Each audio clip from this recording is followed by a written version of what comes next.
Protesters face off with police after Cameroon's President Paul Biya won an 8th term on Monday. It happened in Cameroon under Paul Biya, a government silencing its own citizens in the name of order. And now, it's happening again, this time in Tanzania. Now to Tanzania, where police have imposed an evening curfew in the main city, Dar es Salaam, after protesters tore down banners supporting the president and burned a police station. Chaos erupted in various towns in Tanzania as the country held their presidential elections, marked by concerns from human rights groups alarmed over detention of opposition members. Internet connectivity was disrupted across the country shortly after hundreds of protesters set ablaze a rapid transport bus and a gas station. The streets of Dar es Salaam burn with anger. Sirens echo through the night. And a new generation is refusing to bow. CCM! Hatutaki! CCM! Hatutaki! CCM! A curfew has been declared, the internet cut off, and the people's voices drowned in tear gas. But in the heart of the storm, Africa's youth are reminding the continent that silence is no longer an option. Just when the world thought it was over, reports say protesters have stormed military barracks, pleading for the army to take control.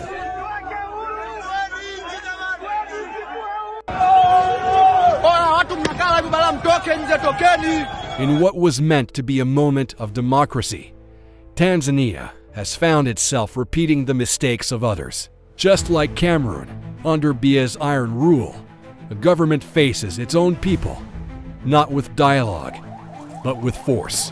President Samia Suluhu Hassan, once celebrated as a symbol of hope and reform, now stands accused of walking the same path of repression. A nation watches in fear, while the rest of Africa asks, is this the beginning of another long reign built on fear? Welcome to the African Discovery, where we uncover Africa's untold stories and explore the deeper meaning behind today's biggest events.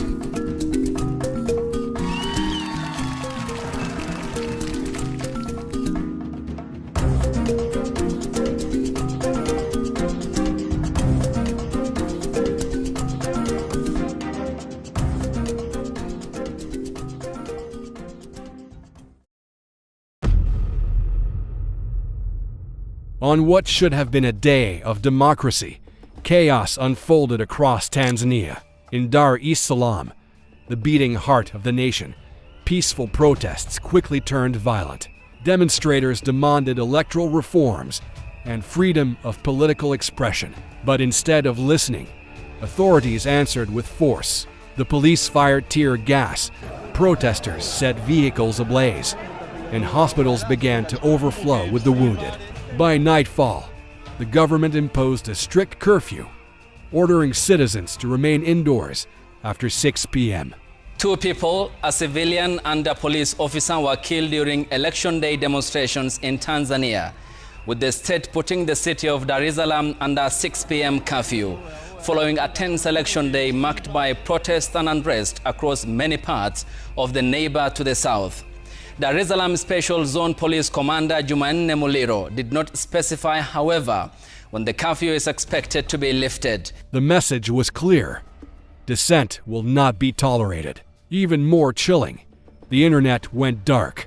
Net blocks confirmed a nationwide blackout, cutting Tanzanians off from the world and from one another. But when the light of truth is blocked, anger only burns brighter. As fear deepens, reports now claim that thousands of Tanzanians have gathered outside military barracks, pleading with soldiers to intervene. Sisi tunawapenda sana. We love our country. Tanzania ni nchi yetu, hatuna nchi nyingine. Kwa hiyo sisi hatuna shida kabisa na nchi yetu. Sisi tunatetea utekaji. The rumor, circulating across verified accounts on social media, suggests a desperate call for the army to take control. Whether true or not, the sentiment reveals something undeniable. A nation that no longer trusts its leaders to listen. To understand this eruption, we must rewind. President Samia Suluhu Hassan rose to power in 2021 after the death of John Magufuli. At first, she was hailed as a reformer, a leader who would restore free speech and reopen political space. But as the years passed, the optimism faded. Opposition figures were arrested, critics disappeared, and elections became predictable rituals of victory for the ruling CCM party, which has never lost a vote since independence. Using very repressive laws that are very vague, applying them differently to the opposition, to the citizens, to the journalists, just to keep them repressed. So with this human rights crisis, we are seeing silenced voices, we are seeing a repressed opposition, and we're seeing very little civic participation. Now, with the main opposition leader jailed on treason charges and his party boycotting the election, many Tanzanians feel the ballot has lost its meaning. Human rights groups call it a wave of terror.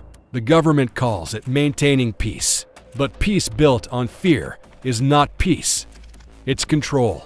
What's happening in Tanzania is more than a local dispute. It's the voice of a generation demanding dignity. Across Africa, young people are tired of recycled promises and leaders who rule until the end of time.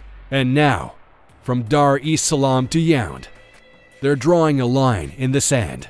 Many observers are comparing President Suluhu's crackdown to that of Paul Biya in Cameroon.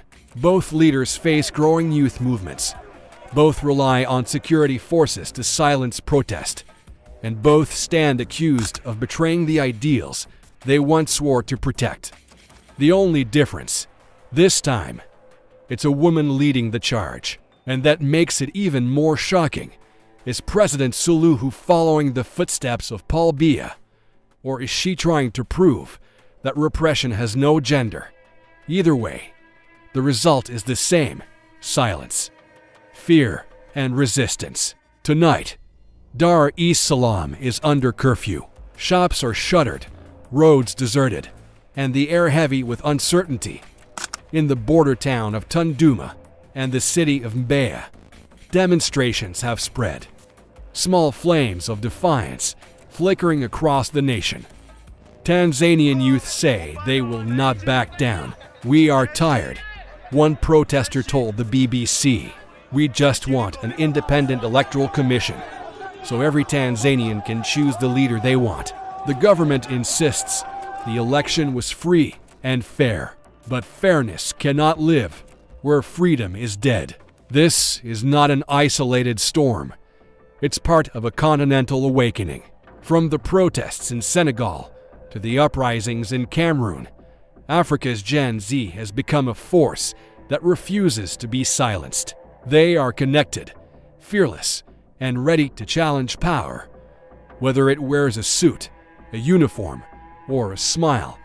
And that connection terrifies those who still believe they can govern forever. What happens next depends on how far the government is willing to go and how long the people are willing to endure. If the curfew holds and the internet stays dark, Tanzania could descend into the same quiet fear that haunts other nations. But if the protests continue, and if the world is watching, this moment could mark a turning point. Perhaps, just perhaps, the youth of Africa are writing the next chapter of liberation. One protest, one voice, one tweet at a time. Tonight, Tanzania stands between fear and freedom. A president once praised as a reformer now risks being remembered as another ruler who chose control over courage. And, as we've seen in Cameroon, repression may silence the streets, but it cannot silence the spirit. Because in Africa today, the people are no longer waiting for change. They are becoming it. You've been watching The African Discovery, uncovering Africa's untold stories. Subscribe for more deep insights shaping the continent's tomorrow. To watch the fearless protest of Gen Z uprising in Cameroon against Paul Biya's re-election, click the video on your screen now.